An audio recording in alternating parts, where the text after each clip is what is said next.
Alamin. Allahumma sholli wa sallim ala Sayyidina Muhammadin miftahi babi rahmatillah adada ma fi ilmillah salatan wa salaman daimaini bidawami mulkillah wa ala alihi wa sahbihi. Allahumma sholli ala Sayyidina Muhammadin salatan taftahu biha lana futuhal arifin wa tufaqihuna biha fid din wa ala alihi wa sahbihi. Assalamualaikum warahmatullahi wabarakatuh.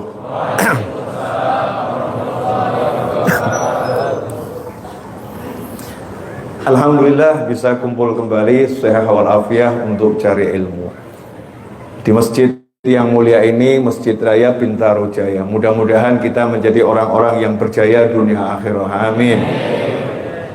Judul kajian pada malam hari ini, judulnya cukup berat. Jadi jangan tertipu sama judul. Kalau saya nggak salah, judulnya Rahasia Ruh dan Ma'rifat dalam Pandangan Syariat. Rahasia Ruh dan Ma'rifat dalam Pandangan Syariat. Berat betul ya? Rahasia ruh. Jadi jangan pernah percaya kalau ada orang mau mengkaji rahasia ruh dalam waktu 1 jam. Apalagi mau mengkaji rahasia ma'rifat dalam waktu 1 jam. Gak mungkin bisa.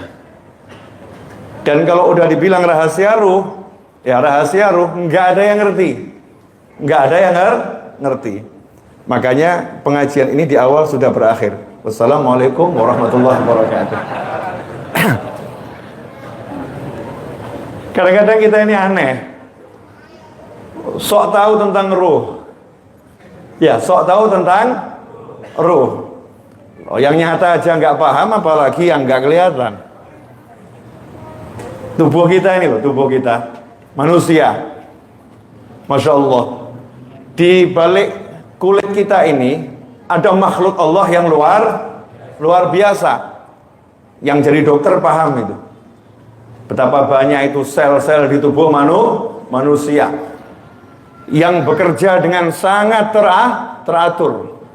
Baru yang fisik saja kita nggak paham, kadang-kadang kita sok ngerti tentang ruh. Maka sok ngertinya manusia tentang ruh itu bukti kebodohannya kepada ilmunya Allah Subhanahu wa ta'ala.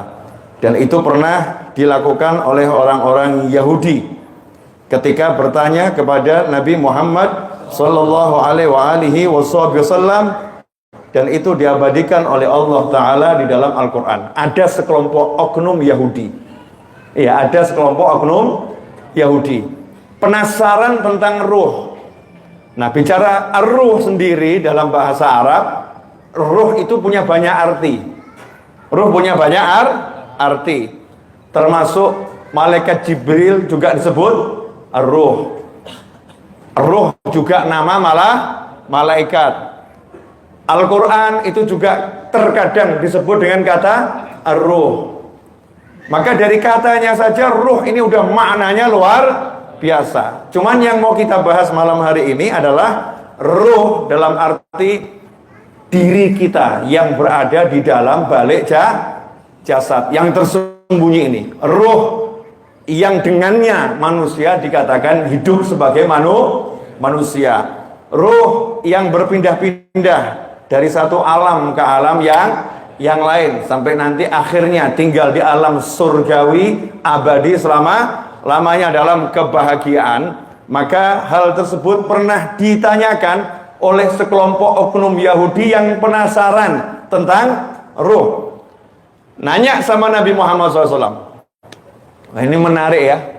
Nabi yang terbaik, Nabi yang paling hebat, Nabi yang paling alim, Nabi yang paling bertakwa, atqakum, Nabi yang paling bermakrifah, a'rafuhu, ya yang paling bermakrifat yaitu Nabi Muhammad sallallahu alaihi wasallam. Ditanya oleh Yahudi, oknum Yahudi, sekelompok oknum Yahudi bertanya tentang ruh. Apakah Nabi Muhammad sallallahu alaihi wasallam langsung menjawab dengan fasihnya, ruh itu begini, ruh itu begini, ruh itu begini, ruh itu begini, ruh itu begini. Kemudian diuraikan dengan detil A sampai Z. Apakah diuraikan seperti itu? Tidak. Nabi Muhammad sallallahu alaihi wasallam adalah rasul yang mana tidak pernah berkata-kata kecuali atas wahyu dan perintah dari Allah Subhanahu wa taala. Maka Nabi Muhammad sallallahu alaihi wasallam terdiam sejenak. Ya, terdiam sejenak. Sahabat paham. Oh, ini lagi dapat wahyu. Bahkan oknum Yahudinya pun paham. Oh, ini lagi dapat wahyu.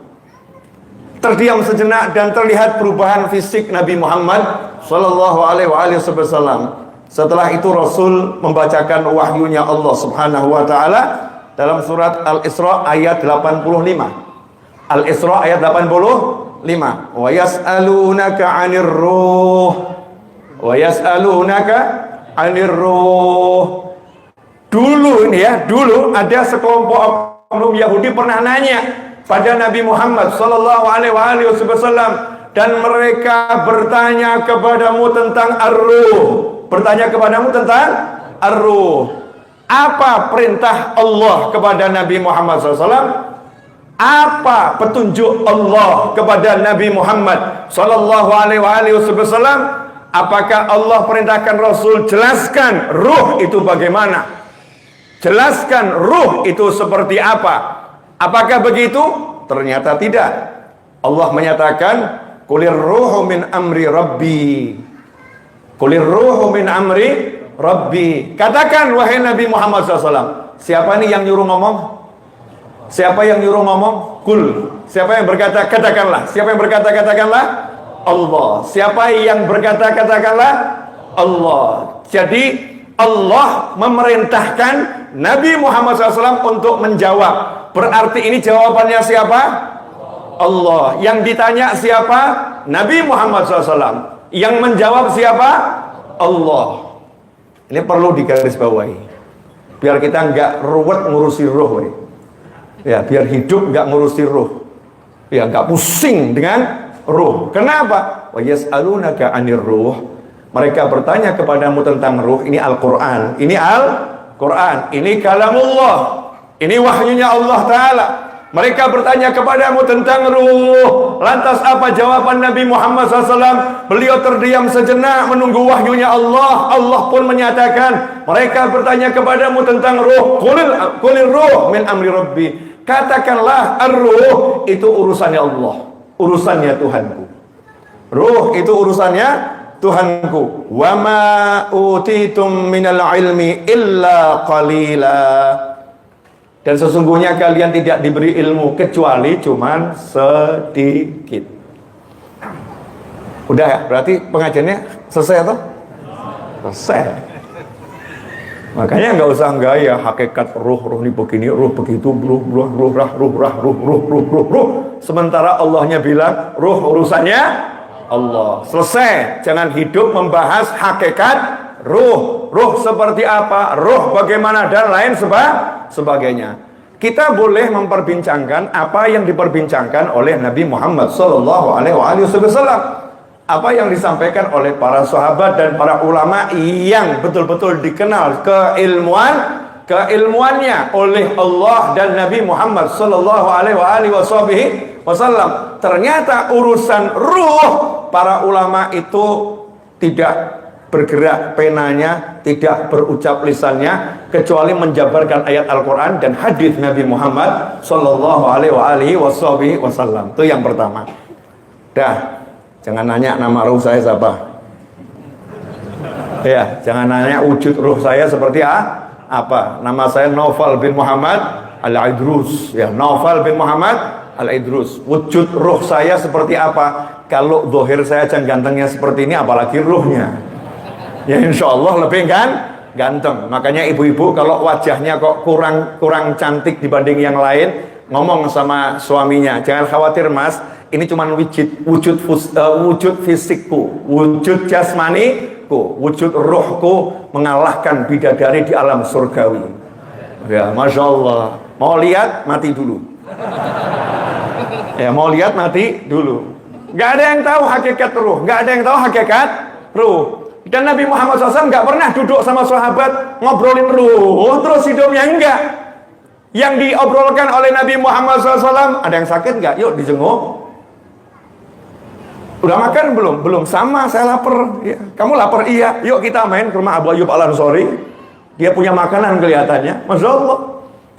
Yang diobrolkan Nabi Muhammad SAW, ada yang meninggal nggak? Yuk kita melayat, sholatkan jenazahnya, antar sampai pemakaman. Itu yang diobrolkan Nabi Muhammad SAW. Bukan hal-hal yang untuk kita orang awam nggak perlu diobrolkan. Padahal sahabat bukan orang awam. Sahabat ini manusia yang paling alim, mengalahkan kealimannya para ulama yang alim-alim, yaitu sahabatnya Nabi Muhammad sallallahu alaihi wasallam. Nah, pertanyaannya terus gimana ini ya?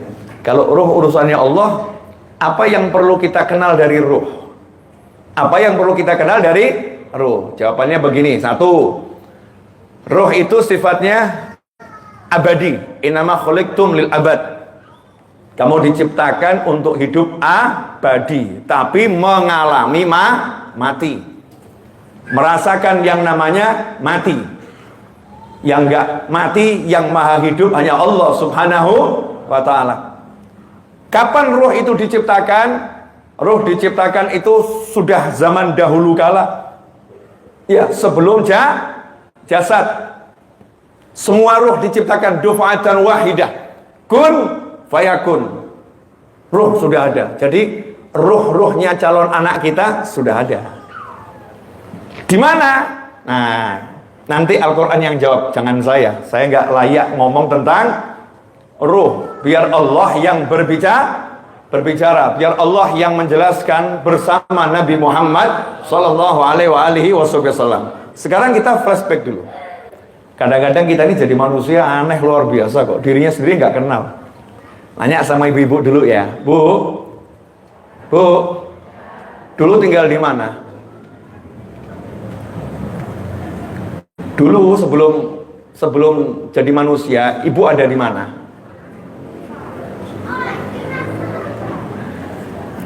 Sudah ada atau belum? Nah, ini kelihatan bingung nih. Berarti ya sama-sama saya, sama-sama bingung kita. Dulu di mana kita ya? Coba ini kelompok terbesar di dalam masjid ini kaum pria. Di masjid ini, di luar kelompok terbesar kaum wanita. Mas-mas dan bapak-bapak, dulu sebelum lahir kamu di mana?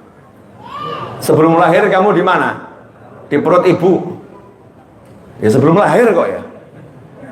Tolong pertanyaan saya dicerna baik-baik. Sebelum lahir kalian di mana? Di perut ibu. Di perut ibu ketika usianya 1 bulan udah ada kalian belum? Belum. 2 bulan? Belum. 3 bulan? Belum. 4 bulan? Nah baru ada itu 120 hari. Kita baru ada.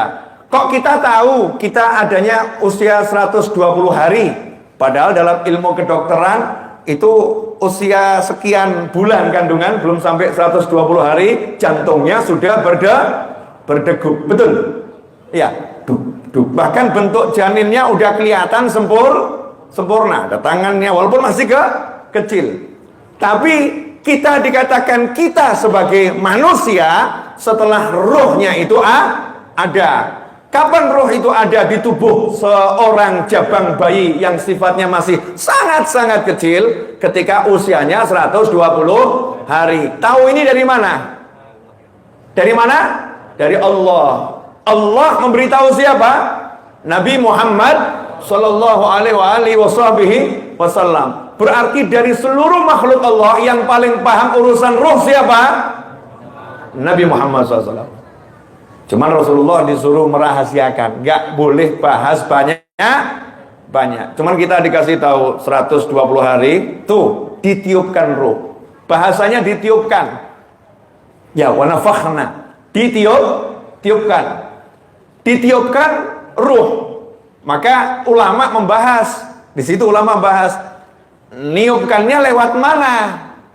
Nah, itu pembahasan kan dimasukkan ke fisik nih, ke jasad. Jelas hadisnya dimasukkan ke ke jasad. Nanti juga roh akan dikeluarkan sebagaimana roh dimasukkan. Roh dimasukkan ke jasad, roh akan dikeluarkan dari jasad. Dari mana memasukkannya? Menurut para ulama dari sini. Dari ubun. Nanti dikeluarkannya juga dari ubun. Makanya fenomena, saya belum pernah mengalami dan tidak ingin segera mengalami.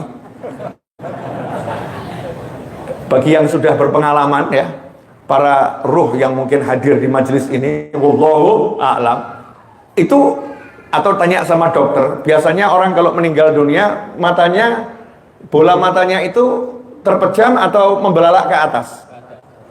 Membelalak ke atas. Kenapa kok membelalak ke atas gitu bola matanya?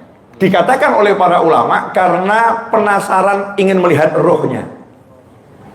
Ketika roh dikeluarkan, jadi penasaran pengen melihat rohnya. Itu hikmah, nggak ada yang tahu kebenarannya kecuali Allah dan Nabi Muhammad Sallallahu Alaihi Wasallam. Nah, ikhwani rahimakumullah, itu saat roh ditaruh di fisik. Nah, inilah yang namanya mulai kehidupan di dunia.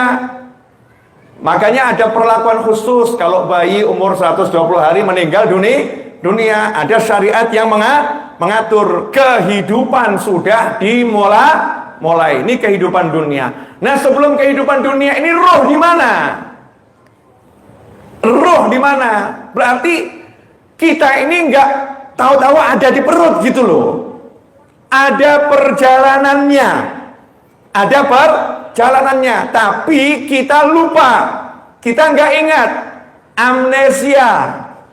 Ya, kita amnesia. Para ulama mengatakan, kalau kita simak dalam Al-Quran, surat Al-A'raf ayat 172, wa idh akhadha rabbuka min bani adama min dhurihim dhurriyyatahum wa ashhadahum ala anfusihim alastu bi rabbikum qalu bala syahidna an taqulu yaumal qiyamati inna kunna an hadza ghafilin. Terjemahannya, dan ingatlah ketika Tuhanmu mengeluarkan dari sulbi alias tulang belakang anak cucu Adam keturunan mereka. Jadi Allah Subhanahu wa ta'ala pernah mengeluarkan kita semua dalam wujud ruh. Masih wujudnya ruh. Dikeluarkan sama Allah Ta'ala di satu tempat. Di satu tempat. Tempat itu bukan di alam dunia, tapi di alam sono. Kenapa dikatakan alam sono? Karena nggak ngerti itu ada di mana. Jadi cukup dikatakan di alam sono. Nggak usah ribet, nggak usah ruwet. Alam mana? Alam sono. Di mana itu? Nggak ngerti. Wallahu alam. Nggak ngerti. Udah lupa kita nggak ingat. Kemudian dikeluarkan. Malaikat melihat. Dalam sebuah hadis disebutkan ketika malaikat melihat jumlah ruh yang akan jadi manusia, malaikat ngomong sama Allah Ta'ala, ya Allah, bumi nggak cukup untuk mereka. Bumi nggak akan muat untuk mereka. Maka Allah mewahyukan kepada malaikat, aku ciptakan kematian untuk mereka semua. Ada batas waktunya. Malaikat mengatakan, kalau begitu nanti mereka nggak akan bisa menikmati hidup. Nggak akan bisa menikmati hidup. Kenapa? Baru hidup udah tahu akan mati. Nggak akan bisa menikmati hidup. Maka Allah Ta'ala mengatakan, aku akan beri mereka harapan. Aku akan beri mereka harapan. Harapan itulah yang membuat manusia bersemangat untuk hidup. Nah, di situ seluruhnya ditanya oleh Allah Subhanahu wa Ta'ala, alastu bi rabbikum, bukankah aku Tuhan kalian semua? Saat itu semuanya jawab, bala, benar ya Allah, kami bersaksi Engkau adalah Tuhan kami semua. Kenapa kita bersaksi seperti itu? Karena saat itu kita melihat kekuasaan Allah yang luar biasa. Ruh ini udah lihat jagat raya seperti apa. Ruh paham siapa yang menciptakan seluruhnya. Ruh ngerti, kemudian ruh bersaksi, benar ya Allah, yang nyiptain adalah Engkau. Nah, kesaksian ini ada di dalam manusia, manapun manusianya dan siapapun manusianya. Karena itu dikatakan kullu mauludin yuladu alal fitrah. Setiap bayi terlahir itu dia sudah punya di dalam dirinya fitrah beriman pada Allah Subhanahu wa ta'ala, percaya yang menciptakan jagat raya hanya Allah Subhanahu wa ta'ala. Setiap bayi yang lahir bersih, ya, kesaksiannya pada Allah Subhanahu wa ta'ala. Nah, setelah itu kita dikembalikan ke sulbi Nabi Adam alaihissalam. Nah, disitulah kemudian ilmu kita terbatas untuk memahami. Ilmu kita terbatas untuk memahami. Menurut berbagai hadis yang ada tentang perjalanan ruh tersebut, ruh ini dititipkan di sulbi ayah masing-masing. Jadi ada orang yang memang punya catatan nanti akan punya anak, itu di sulbinya sudah ada ruh anak keturunannya.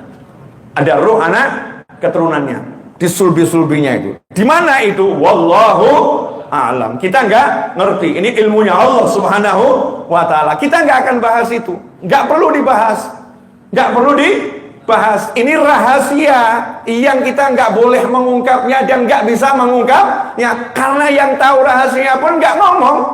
Allah pun nggak menjelaskan dengan detail. Nabi Muhammad SAW pun tidak menyampaikan perkara ini dengan urut satu per satu. Cuman kita dikasih tahu poin-poinnya. Kamu dulu dari alam surgawi, kamu iman sama Allah Ta'ala, kamu terlahir ke muka bumi ini, usia 120 hari, di situ mulai ruhmu ditaruh. Nanti kalau kamu selamat lahir, yaitu mulai perjalanan hidup di alam bumi. Lanjut sampai usia yang sudah ditentukan, ruhmu akan diambil oleh Allah Subhanahu wa ta'ala. Diletakkan di mana ruh? Diletakkan di alam barzah. Setelah di alam barzah sekian lama, Allah akan tentukan tibanya kiamat. Begitu kiamat itu tiba, maka Allah kembalikan ruh kepada jasad dibentuk kembali oleh Allah Subhanahu wa ta'ala, yaitu namanya hari kebangkitan. Manusia bangkit bukan jasad jalan sendiri nggak ada ruhnya. Di situ jasad akan muncul dengan ruhnya masing-masing. Nanti yang ketemu saya manggilnya ya Mas Novel. Mas Novel gimana kabarnya? Yang namanya Anton, Pak Anton gimana kabarnya? Sesuai dengan namanya masing-masing ketika hidup di dunia, sesuai dengan nama yang diberikan orang tuanya. Nama yang melekat dari orang tuanya, itulah yang akan menjadi namanya sampai ke jannahnya Allah Subhanahu wa ta'ala. Namanya tidak akan pernah berubah. Itu nama yang melekat terus. Karena itulah kita diperintahkan oleh Nabi Muhammad sallallahu alaihi wasallam dalam syariat, berilah nama anakmu dengan nama-nama yang baik. Karena dengan itulah nanti akan dipanggil menghadap Allah Subhanahu wa ta'ala. Ikhwani rahimakumullah. Setelah itu di padang mahsyar. Dari mahsyar jalan menuju surga atau neraka. Masuk surga fisiknya berubah lagi, masuk neraka fisiknya berubah lagi, ruhnya enggak pernah berubah. Ruhnya tetap. Ruh itu tidak punya tempat fisik berdasarkan hadis-hadis yang ada, hanya di alam barzah. Bebas. Hanya di alam barzah. Tapi kalau di alam yang lain, ruhnya ada fisiknya. Di dunia fisiknya namanya jasad. Di alamnya ruh itu namanya nih sulbi. Namanya sulbi, tapi bagaimana? Wallahu a'lam. Nanti ketika di mahsyar namanya juga jasad. Walaupun jasadnya nanti wujudnya yang adanya macam-macam sesuai amalnya, tapi dikatakan dibentuk ulang, dibangkitkan seperti wujudnya awal ketika hidup di dunia. Lah inilah ruh. Inilah ruh. Lah kita nggak usah sibuk, mohon maaf. Jangan sibuk membahas ruh ini, ruh itu. Tapi sibuklah bagaimana caranya ruh kita ini sampai lagi ke surga. Bagaimana bisa nanti betul-betul kembali ke tempat asalnya. Karena asal kita dari tempat yang tinggi di surganya Allah Ta'ala, jangan sampai dikembalikan di tempat yang rendah, yaitu neraka. Bagaimana caranya kita kembali ke surganya Allah Subhanahu wa Ta'ala? Maka disitulah diajari, jangan kotori ruhmu. Jangan kotori ruhmu. Nah, dalam kehidupan sehari-hari sebagai manusia, maka kita penasaran. Saya mau nanya boleh nih? Ini bagian asyik baru ngomong 24 menit. Ya, gini aja udah 24 menit. Apalagi mau bahasnya. Ini baru pemanasan ini. Ya, baru Pemanasan. Saya mau nanya sama ibu-ibu. Bu, ibu, kalau lagi sakit hati bilang sakitnya di mana? Sakitnya tuh di sini. Ada begitu? Nggak ada. Sakitnya tuh di sini. Ada? Nggak ada. Sepakat seluruh dunia dari Sabang sampai Merauke, dari kutub utara sampai kutub selatan. Sakitnya di mana? Di sini. Di area dada. Betul. Spesifiknya di jantung. Spesifiknya di jantung. Makanya kalau ada berita yang menyenangkan, rasa enak itu di kepala atau di dada? Dada terasa lapang. Kalau ada berita yang nggak enak, yang rasanya sempit di mana? Nyesek ya. Nyesek itu di mana? Di kepala? Enggak. Nyesek yang mana yang nyesek? Dada. Dadanya terasa sempit. Dada terasa sempit. Disitulah kemudian ulama menjelaskan, ruh itu berada di seluruh tubuh manusia, tapi pusatnya ruh ada di dalam jantung. Pusatnya ruh ada di dalam jantung. Makanya kita kalau nggak enak hati, ya yang rasa nggak enak ya di jantung itu. Jantungnya rasanya nggak enak. Dada sebelah kiri. Kalau senang, rasa enak tuh yang ngumpul di dada sebelah kiri. Tempatnya jantung, pusatnya di situ. Maka dikatakan dalam syariat, kalau kita baca hadis Nabi Muhammad SAW, di dalam tubuh ada segumpal darah yang kemudian menjadi daging, itu dinamakan jantung. Kalau dia baik maka baik semuanya, kalau dia buruk semuanya jadi buruk. Ala wahyal qalb. Itulah hati, hati. Jantung fisiknya, tapi batinnya namanya hati. Hati itulah nama lain dari ruh. Hati itulah nama lain dari ruh. Ruh ketika berpikir disebut dengan nama akal. Ya. Ruh ketika merasa disebut dengan nama hati. Nama hati. Tapi ruh sebagai nyawa disebut ruh. Ruh sebagai nyawa disebut ruh. Makanya kalau kita lihat di Al-Quran atau hadis, ada kata akal, ada kata qalb, ada kata nafas, ada kata ruh. Sebetulnya itu sekian nama untuk satu nama. Ruh itu sendiri menjadi macam-macam sesuai fungsinya. Oke. Dari sini selesai sebetulnya pengajian rahasia ruh.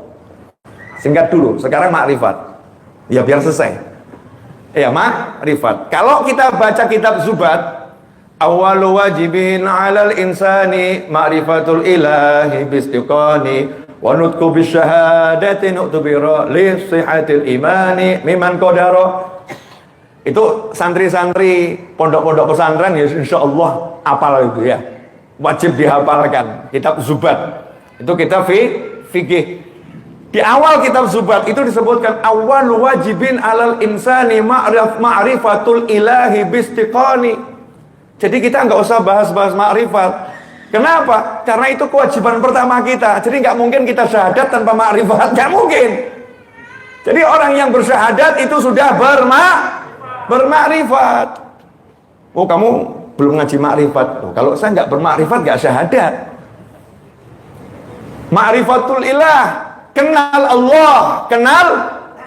Saya tahu yang ciptakan langit siapa? Allah. Saya tahu yang ciptakan bumi siapa? Allah. Saya tahu yang menghidupkan saya siapa? Allah. Saya tahu yang maha mematikan saya siapa? Allah. Saya tahu sifat-sifatnya Allah. Itulah yang namanya makrifat di dalam syariat. Jadi makrifat dalam syariat itu kamu kenal yang menciptakan semua ini adalah Allah Subhanahu wa ta'ala. Kemudian kamu ucapkan la ilaha illallah. Disitulah makrifat sama dengan keimanan pada Allah Subhanahu wa ta'ala. Selesai.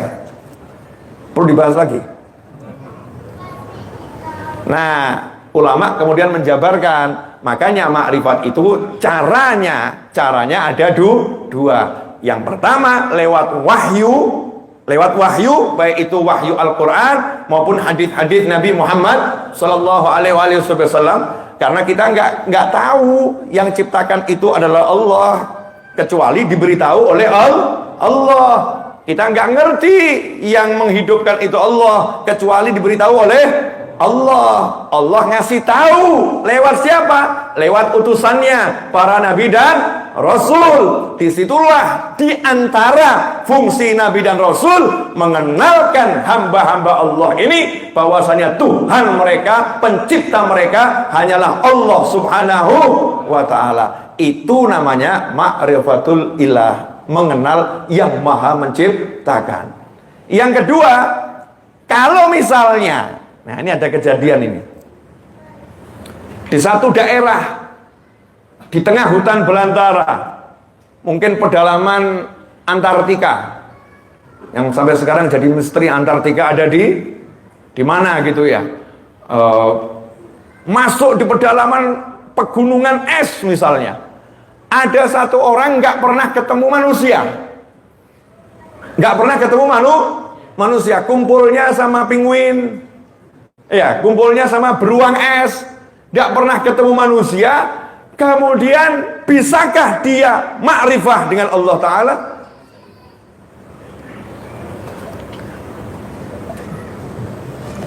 Kok diam semua, kenapa nih? Fitrahnya manusia itu sudah mengerti yang menciptakan semuanya adalah yang maha kuasa. Maka dibekali ruh untuk berpikir, ruh untuk berpikir. Nanti dengan melihat langit, dengan melihat bintang-bintang, dengan melihat rembulan, dengan melihat ciptaan Allah, nanti lambat laun dia mengerti semua ini ada yang menciptakan. Semua ada yang menciptakan. Ini ada Tuhan yang menciptakan. Itulah ma'rifah, bukan dengan ayat, bukan dengan hadis, bukan dengan rasul, tetapi dengan menggunakan akal fikirnya. Nah, digabunglah ini. Makanya kalau orang hilang akal, dia tidak kena sanksi apapun dalam syariat. Kenapa? Karena dia tidak bisa menggunakan akalnya untuk berpikir tentang siapa yang menciptakan segala-galanya. Sampai di sini jelas? Saya sengaja ini segera selesai, terus kita akan beralih ke dalam pembicaraan yang lebih menyenangkan. Saya nggak pengen ada lagi yang nanya-nanya sama saya, Bib, ma'rifat itu apa? Bib, bagaimana kita bermakrifat? Ruh itu seperti apa? Ruh itu seperti apa? Jawaban saya sederhana. Mau tahu wujud ruh seperti apa? Iya, tunggu malaikat nanti datengin kamu. Ya, jangan segera, tunggu saja, sabar. Nanti malaikat Israel datengin kamu, nyabut nyawamu, udah nanti kamu akan ketemu ruh, ketemu dengan ruh. Kalau udah lihat ruh itu seperti apa, tolong jangan beritahu saya. Please, jangan. Nah, nanti datengin saya, Bib, pengen tahu ruh juga enggak gitu. Ikut saya yuk ya. Repot itu. Itu repot. Enggak usah bahas ruh. Enggak usah bahas ruh, tapi bahas bagaimana kita menjadi manusia yang ruhnya itu tidak dikuasai jasmani, tapi ruhnya menguasai jasmani. Bagaimana tinggal di dunia tidak dikuasai dunia, tapi bisa menguasai dunia. Karena ruh ini cerdasnya luar biasa. Ikhwani rahimakumullah. Ma'rifat tadi itu berarti bagaimana? Mengenal Allah Ta'ala. Dari mana kita mengenal Allah? Kalau kita umatnya Nabi Muhammad SAW, berarti mengenal Allah lewat siapa? Lewat Nabi Muhammad SAW. Karena itu para ulama, ijma' ulama, yang paling tinggi ma'rifatnya Nabi Muhammad SAW. Karena itu ijma' ulama, kalau pengen makrifat kita nambah, harus nambah kenal dengan Nabi Muhammad SAW. Nambah kenal dengan Rasulullah SAW. Kalau kenal Rasulullah SAW, kenal cara makannya, kenal cara tidurnya, kenal cara berjalannya, kenal cara berbicaranya, kenal cara berdagangnya, kenal seluruh aktivitas Nabi Muhammad SAW, kita praktekkan, kita contoh, nanti kita akan kenal Allah Subhanahu wa Ta'ala lebih dari yang lain, lebih dari yang lain. Disitulah akan membuahkan yakin, membuahkan yakin. Ini yang akan saya bahas, insya Allah dalam waktu kurang lebih, bentar lagi adzan ya 10 menit lah maksimal. Isyaknya kan 19.11 tuh, kurang 3 menit lagi, kurang 2 menit ya tambah 5 menit lagi boleh? Boleh, nggak terasa ya, udah habis waktunya. Udah paham rahasia ruh? Masya Allah, nggak nyampe 1 jam, ahli ruh semua. Ahli ruh semua. Jadi kalau ada orang nanya ruh jawabannya apa? Urusannya Allah, bukan urusan kamu, urusan saya. Selesai kan? Yang ngomong siapa? Yang ngomong Allah. Allah bilang aja, Allah aja bilang ruh urusannya Allah, kok kamu mau gaya-gaya ngurusi ruh? Udah nggak usah gaya, urusi yang lain. Itu urusannya Allah Subhanahu wa Ta'ala. Kulir ruh min amri Rabbi. Enak atau nggak enak? Enak. Allah nggak ngasih beban aneh-aneh kok kita berpikir yang aneh-aneh. Itu yang pertama. Kemudian kalau ada orang yang nanya, Bib, wujud ruh saya kira-kira seperti apa? Ya udah, jawabannya tunggu malaikat Israel cabut kamu. Nanti kamu akan melihat sendiri wujud rohmu. Mungkin, itu masih mungkin loh ya. Karena saya juga nggak tahu di alam barzah ada cermin nggak ya. Kalau di alam barzah nggak ada cermin, kira-kira ruh itu bisa nggak dipakai kamera gitu? Ruh di alam barzah pakai kamera gitu, lihat gitu, bisa nggak? Wallahu a'lam, belum ngalami kok. Mau coba ngalami? Jangan. Kita mau hidup yang panjang, sehat walafiat fi taatillah. Pasti berakhir, hidup ini pasti berakhir untuk setiap manusia. Nah, juga kita nggak ngerti loh, nanti bisa lihat wujud kita nggak? Wallahu a'lam, nggak ngerti. Namanya juga itu misteri, rahasia. Kalau ada orang yang nanya, Bib, kira-kira Bib, ya, ruh itu jenis kelaminnya apa? Ya jawabannya sederhana, manusia itu ada dua, laki dan perempuan. Maka ruh sama dengan manusia, ada ruh laki-laki dan ada ruh perempuan. Itu jelas. Namun jenis kelaminnya ya itu. Bib, nanya lagi Ustadz, kira-kira ruh bisa terbang apa enggak? Ya Allah, mumet aku. Terus apa manfaatnya kalau kamu tahu ruh bisa terbang? Jangan khawatir, di dunia ini kita nggak bisa terbang, Allah kasih pesawat kok. Gitu aja kok, repot. Betul. Kita nggak bisa terbang, Allah kasih pesawat. Kita nggak bisa nyelam, Allah kasih kapal selam. Nah kok mikir nanti di alam barzah terbangnya gimana, Bib? Emang perlu terbang? Mikirnya aneh-aneh. Yang mikirnya begini-begini, biasanya ujung-ujungnya konslet, plek, jeglek. Na'udzubillah min dalik. Tahu konslet terus kalau ada listrik di rumah loh, konslet tuh istilahnya ya. Terjadi kecelakaan kabel ketemu kabel, apa namanya? Ya sudah konslet gitu aja ya. Nah, begengsernya akhirnya apa? Jepret, terserah jepret, jeglek, macam-macam tuh bahasanya. Iya. Terus akhirnya apa? Listriknya mati. Nah itu otak kalau banyak mikir ruhnya protes, sama ruhnya dijeglekin gitu ya. Akhirnya black out, nggak bisa ngapa-ngapain ya. Jadi nggak bisa mikir apa. Makanya nggak usah banyak mikir aneh. Sukanya mikir aneh. Ada yang nanya, Bib, kira-kira ruh itu sholat atau tidak?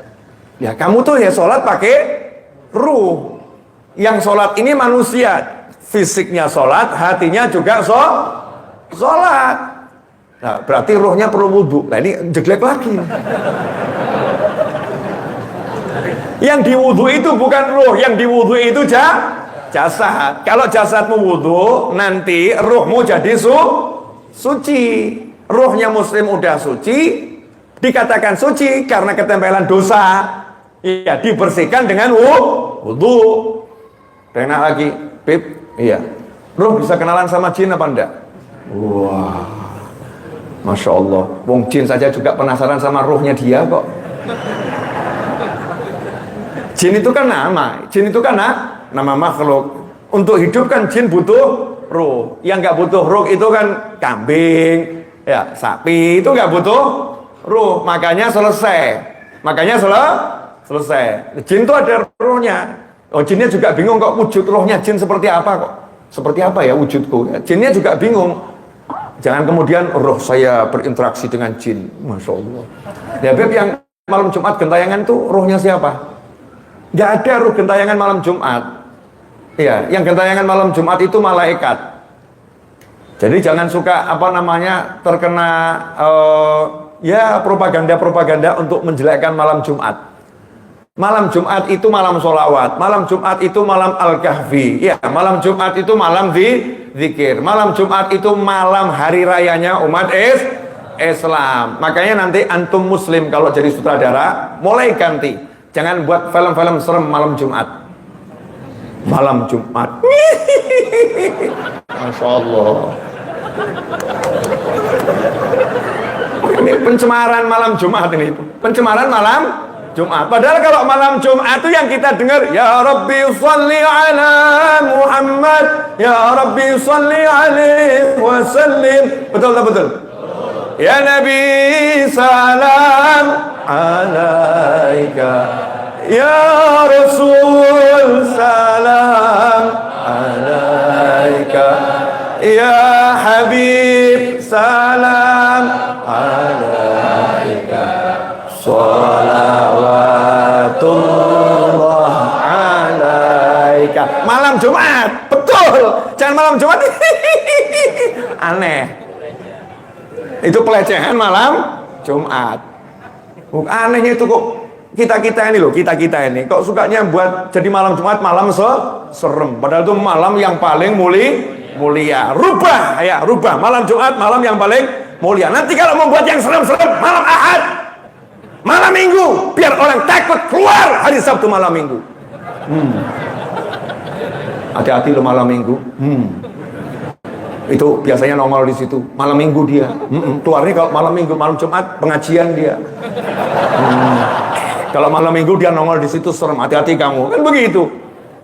Apakah ada ruh gentayangan? Tidak ada ruh gentayangan dalam arti dia bebas setelah melakukan tindakan kejahatan dalam kehidupannya, bunuh diri, gantung diri, atau yang mengalami kecelakaan sebagai seorang syuhada, dia ditabrak kemudian akan gentayangan di jalan itu muncul dengan wujud berdarah, kemudian nakut-nakutin sopir. Gak ono. Tidak ada. Ruh itu cuman tempatnya kalau meninggal dunia di alam barzah. Kalau ruhnya baik, diletakkan di kubur dalam nikmat. Kalau ruhnya buruk, diletakkan di kubur di azab. Na'udzubillah min dzalik. Lah ruh yang baik ini ada ruh-ruh yang berpangkat, ruh-ruh yang berpangkat. Ruh yang berpangkat ini sewaktu-waktu boleh melakukan perjalanan. Boleh melakukan perjalanan. Kenapa? Punya visa, saudara-saudara. Punya visa. Kalau nggak punya visa, nggak bisa keluar negeri. Kan begitu ya? Pakai visa. Ini ruh yang istimewa. Dalilnya adalah perjalanan Isra Nabi Muhammad sallallahu alaihi wasallam. Di situ Nabi berkumpul dengan ruhnya para nabi dan rasul. Di mana? Di Masjidil Aqsa. Ngapain? Salat berjamaah. Makanya para ulama suka, siapa tahu di majelis kita hadir ruhnya orang-orang yang soleh. Itu karena memang ada dalilnya, bukan ngasal, bukan asal ucap. Lah itu kan Nabi dan Rasul. Al ulama warathatul anbiya. Para ulama adalah pewaris para nabi, mendapatkan seperti yang didapatkan oleh para nabi. Tapi enggak semua orang. Yang duitnya dikit kan cuma bisa main di Bintaro. Yang duitnya banyak bisa pergi ke Bandung. Duitnya lebih banyak pagi bisa terbang ke luar negeri. Kan seperti itu. Yang amalnya semakin besar, ada kebebasan-kebebasan tertentu di alam barzah. Bagaimana bentuknya? Yang ada dalam syariat yang kita dengar adalah beberapa kasus peristiwa yang disampaikan Nabi Muhammad SAW yang tidak akan saya bahas malam hari ini. Enggak urgent soalnya. Ya, enggak urgent. Jadi malam Jumat itu ruhnya pada sholawatan.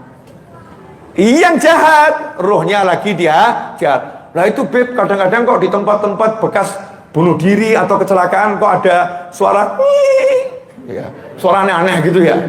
Apa itu Beb? Itu setan. Itu setan. Karena setan itu ahli menggoda manusia. Setan itu kerjaannya cuma satu. Bayangkan, kerjaannya cuma satu selama-lamanya. Ya, dari mulai dilaknat sampai nanti kiamat, kerjanya cuma goda manusia. Kira-kira profesional nggak dia? Profesional nggak kira-kira? Jadi ada setan spesialis kecelakaan, itu ada. Ada. Wah, itu kerjanya menyerupai korban-korban kecelakaan. Nanti jadi serem tempat itu. Itu setan. Ada sedikit humor, boleh ini humor ya.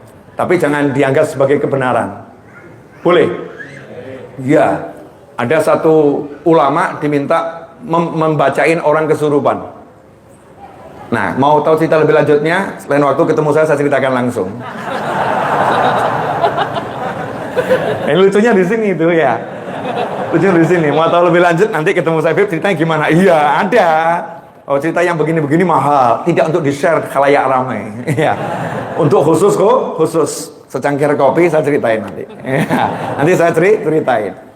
Terakhir 45 menit, udah terasa, udah waktunya habis. Jadi perjalanan manusia dari surga pindah dari sulbi ke sulbi, nanti masuk ke perut ibu, kemudian naik wujudnya fisik, kemudian dengan wujud ini numpang ke alam dunia. Setelah itu nanti dikeluarkan dari fisik masuk alam barzah. Setelah itu dibangkitkan masukkan dalam fisik lagi untuk dikeluarkan dari alam barzah ke alam syahadah, namanya padang mahsyar. Dari padang mahsyar nanti dibawa ke alam akhirat, yaitu surga atau neraka. Itu perjalanan ruh. Nah, wujudnya ruh seperti apa? Wa yas'alunaka 'anir ruh. Mereka nanya sama kamu tentang ruh. Jawabannya apa? Urusannya Allah. Jadi nggak usah ngurus ruh. Yang kita urus amaliyah. Gimana caranya ruh kita bersih, ruh kita tetap sesuai fitrah. Oke, akhiran. Jadi ma'rifah tadi itu apa? Kenal Allah. Nah, orang kalau udah kenal Allah jadinya yakinnya kuat. Kuat yakinnya. Oh, yang mematikan saya hanya Allah. Divonis sama dokter, ibu, bapak, ibu kena penyakit langka, belum ada obatnya. Perkiraan kami 2 jam lagi mati. Loh, boleh enggak dokter ngomong begitu? Boleh. Karena dengan ilmunya, perkiraan kami berdasarkan data-data yang ada. Perkiraan kami. Sikapmu apa? Dokter, masa 2 jam lagi saya mati, dokter? Kok saya mati duluan? Wah, stres, marah-marah sama dokternya. Iya, teriak-teriak. Kan nggak ada manfaatnya, Orang yang udah kenal Allah Ta'ala nyantai. Terima kasih Pak Dokter atas penyampaiannya. Sesuai yang ilmu Pak Dokter pahami. Ya, itu kewajiban dokter nyampaikan sesuai ilmunya. Tapi saya juga punya ilmu Pak Dokter. Apa? Ma'rifah. Masya Allah. Bagaimana ma'rifah? Mati nggak nunggu divonis sama Pak Dokter. Bisa jadi yang memvonis mati duluan, Pak. Wah. Dokternya jawab, terima kasih atas penyampaian ilmunya. Wah. Ini sama namanya berbagi ilmu. Yang menghidupkan hanya Allah, Pak. Yang mematikan hanya Allah. Yang bisa menyembuhkan juga hanya Allah. Tapi kenyataan ini saya terima. Allah juga ngajarin saya untuk belajar dari dokter. Saya akan siap-siap, Pak. Nanti tolong Bapak, kalau saya benar-benar 2 jam lagi meninggal dunia, Pak, insya Allah, tolong Pak kuburkan saya secara Islami, bla bla bla bla bla bla. Setelah itu nyantai saja, nggak berpikir mati, menikmati hidup. Wah, anaknya dipanggil, nah sini cium anaknya. Anak mau mati, Bapak, nak. Buat heboh semua, orang gaduh, semua orang nyantai, tenang. Dan itu seperti yang dilakukan oleh almarhum ayahnya Habib Syekh bin Abdul Qadir As-Segaf Solo. Ya, ayahnya itu dengan firasatnya, sebagaimana Rasul sampaikan, ittaqu firasatal mu'min fa innahu yanzuru binurillah. Ayahnya Habib Syekh itu dengan firasatnya tahu kalau akan meninggal dunia. Beliau imam masjid. Hari Jumat berangkat dari rumah ngomong sama istrinya, ke masjid dulu dan insya Allah nggak kembali. Aku mau meninggal dunia. Maafkan salah-salahku. Enggak, ini bener. Ya, aku akan meninggal dunia. Kemudian pakai baju terbaik, sarung terbaik, semua serba baru, parfum yang juga paling belum pernah dipakai, yang terbaru dipakai. Berangkat ke masjid, kemudian bicara sama makmum di belakangnya. Kamu di belakang saya persis. Nanti kalau terjadi sesuatu sama saya, tolong gantikan saya. Saya ini mau meninggal dunia. Ya makmumnya bingung juga ya. Santai gitu. Allahu Akbar, sholat Jumat.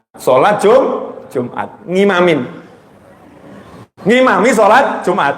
Ini saya udah baca banyak biografinya wali, tapi yang seperti ini saya belum ketemu. Yang seperti beliau rahimahullah saya belum ketemu. Yang seperti ayahnya Habib saya belum ketemu. Kenapa? Meninggal dunia sudah dapat firasat dulu, ngomong kepada keluarganya minta maaf, berangkat dengan khudzu zinatakum 'inda kulli masjid, diamalkan betul itu, pakaian yang terbaik yang dipakai, sampai di masjid kemudian ngimami sholat Jumat, imam sholat Jumat, bukan meninggal di hari Jumat. Banyak orang meninggal di hari Jumat, tapi ketika bukan sholat. Banyak orang meninggal sholat bukan di hari Jumat. Banyak orang meninggal sholat di hari Jumat tapi bukan pas sholat Jumat. Banyak orang meninggal pas sholat Jumat tapi jadi makmum, bukan jadi imam. Ini meninggal sholat Jumat jadi imam sholat Jumat, sujud meninggalnya, dan sujud yang terakhir. Sujud yang terakhir. Gimana nih caranya punya ruh yang seperti itu? Ya, ruh yang seperti itu asyik betul. Ruhnya bisa merasakan. Ruhnya bisa merasakan. Almarhum ayah saya sebelum meninggal berapa bulan udah ngomong sama saya, kamu jangan pergi dakwah keluar pulau dulu. Kenapa? Bapakmu mau meninggal gak lama lagi. Ya. Jadi saya mau pergi tanya dulu, berangkat sekarang enggak apa, tapi cepat balik. Hari Senin mau meninggal, hari Sabtu udah ngomong sama teman-temannya, saya mau meninggal, tolong dimaafin saya. Seger sehat naik motor ini. Motor listrik itu. Naik motor listrik. Kemudian hari Senin pagi dipijetin sama teman-teman saya, dipijetin. Terus ngomong sama pijetin, kamu itu loyo kok pijetin saya. Sini biar kamu saya pijetin. Justru teman-teman saya dipijetin ayah saya. Terus dibisikin, bentar lagi Israelnya mau jemput saya. Bentar lagi, 1 jam kemudian meninggal dunia. Oh enak ya punya ruh begitu ya. Ruhnya ngasih tahu dulu. Tapi kadang kamu dikasih tahu ruh sama ruh kan tidak percaya. Ruhmu kadang suka ngasih tahu loh. Hati-hati ada momen di depan. Oh nggak ada. Ngeyel betul kena momen kamu. Itu namanya firasat. Nah, firasat ini kerjanya ruh, bukan pikir otak, bukan. Tapi kerjanya ruh. Ruh kalau semakin bersih dengan iman dan amal soleh, alladzina amanu wa amilu solihat, iman dan amal soleh, maka akan jadi sesuatu yang luar biasa. Sebagai penutup, karena bentar lagi kita masuk bulan suci Ramadan, pengumuman dari saya Habib Novel Al-Idrus. Kalau ada yang nanya sama saya, Habib Ramadannya kapan? Ramadannya kapan? Jawaban saya, saya kapanpun dan dimanapun akan selalu mengikuti keputusan pemerintah. Pemerintah bilang hari Sabtu, ya saya ikut. Pemerintah bilang hari Ahad, ya saya ikut. Itulah fungsinya pemerintah. Fungsinya pemerintah di situ. Habib, kalau ada yang mau hari Ramadannya tanggal sekian hari Sabtu misalnya, gimana? Ya nggak apa-apa. Kan ada yang punya fatwa dari ulamanya ya, ulamanya dengan ilmunya. Ya nggak apa-apa. Habib, kalau ada yang Ramadannya hari Jumat, wallahu alam itu. Nggak ngerti saya, belum dengar. Kalau ada yang bilang Ramadannya hari Ahad misalnya, oh nggak apa-apa. Asal jelas itu yang memfatwakan, apalagi itu pemerintah tinggal diikutin. Yang perlu kita bahas adalah yang tidak mau puasa itu loh dibahas. Ruwet. Kalau kamu kenapa puasa hari Sabtu? Kamu kenapa puasa hari Ahad? Ini semuanya orang puasa yang dibahas. Lah yang nggak puasa kok nggak dibahas? Paham? Maka jangan bingung tanggal satunya kapan. Tapi mulai kita tanya anak kita perempuan, kamu udah balik belum? Udah, siap-siap kamu puasa. Anak kita laki-laki, kamu udah balik belum? Kamu puasa loh nanti. Jangan sampai ada anggota keluarga kita, karyawan kita yang Ramadan tidak berpuasa. Mikir itu. Itu baru namanya ahli ma'rifah. Orang ahli ma'rifah itu begitu. Orang ahli ma'rifah ngakunya ahli ma'rifah, punya utang bingung. Masya Allah, pusing gitu. Saya jawab, belum ma'rifah kamu. Ya, kalau kamu udah ma'rifah nggak akan pusing. Kenapa? Utang itu dibayar selesai kok. Nah, masalahnya itu, Beb. Mulai asik gitu kan? Masalahnya itu. Apa masalahnya? Ya itu, Beb. Yang buat bayar nggak ada. Oh, nggak masalah. Dulu kamu juga nggak ada kok. Dulu kamu juga nggak ada. Sekarang kamu ada. Loh, untuk mengadakan yang tidak ada jadi gede seperti ini Allah bisa. Masa urusan duit sekian juta Allah nggak bisa? Mana ma'rifahmu? Betul kan ya? Mana yang lebih sulit? Kalau hitung-hitungan matematika lebih sulit mana? Mengadakan duit atau mengadakan ini loh? Itu ibu-ibu dan bapak-bapak yang belum dapat keturunan semoga dapat keturunan, amin. Soleh solihah. Itu kan ngomong sama temennya yang punya keturunan ya. Kalau bisa saya bayar berapapun mau, betul kan ya? Bayar berapapun mau. Itu kendalinya Allah Subhanahu wa Ta'ala. Lawang Allah bisa membuat kamu jadi ada. Masa kamu urusan utang kok bingungnya luar biasa. Tinggal baca buku Solusi Habib Novel. Udah ada cara itu di situ. Tersolusikan masalahmu. Yes. Selesai saudara-saudara ya. Mudah-mudahan berkah dan manfaat. Udah jelas semuanya? Jangan ngobrol urusan ruh. Jangan bahas makrifat. Tapi makrifat itu praktek kehidupan sehari-hari. Makrifat itu kamu yakin rezeki dari Allah, hatimu tenang, nggak bingung. Makrifat kamu yakin ada surga, ada neraka, sehingga maksiat kamu jauhi, taat kamu jalankan. Itu namanya makrifat. Ya, kalau nggak begitu namanya nggak makrifat. Terima kasih. Hakadza walakum minkum. Wassallallahu ala sayyidina Muhammadin wa alihi wasallam. Walhamdulillahirabbil alamin. Saya ucapkan mohon maaf untuk semua kekurangan saya, dan saya udah maafkan antum semua yang punya kurang-kurang sama saya. Ya, jadi nggak usah minta maaf sama saya, semua udah saya maafkan. Mohon maaf, jangan WA, Beb, mau minta maaf ya Beb, mau Ramadan, penuh WA-nya, please. Udah saya maafkan, semua udah saya maafkan, dan saya juga tolong minta dimaafkan biar Ramadan kita hidup dengan hati yang bersih, sehingga nanti bisa menikmati nikmat-nikmat yang Allah siapkan untuk bulan suci Ramadan. Hakadza wa minkum. Wassallallahu ala sayyidina Muhammadin wa alihi wasallam. Walhamdulillahirabbil alamin. Wassalamualaikum warahmatullahi wabarakatuh.